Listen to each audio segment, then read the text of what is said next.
برافروزد دلی ما را صدای احمد زایر، صدای احمد زایر بسوزد هر دل جاوید برای احمد زایر، برای احمد زایر بیرفت و از میانم ما صدایش در میان مانده، از او در عالمی فانی صدایی جاویدان مانده،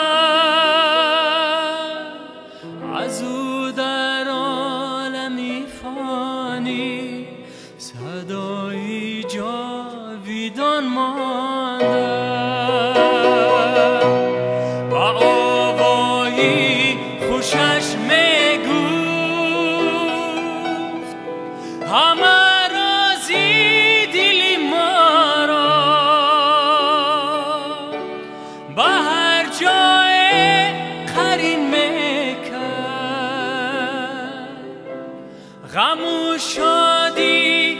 دنیا را به هر جای قرین میکرد،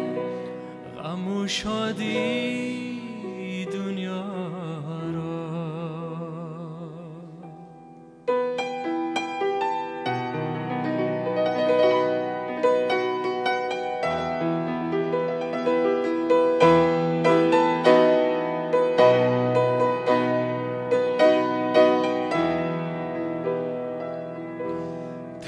تسلایک همین مانده برای هم دلانی او که او را زنده می‌دارد،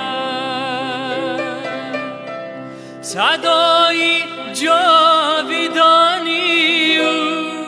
که او را زنده می‌دارد، صدای جاویدانی او بارودی زندگی جور است، سرودی احمدی زایر زی صد راز است گویاتن،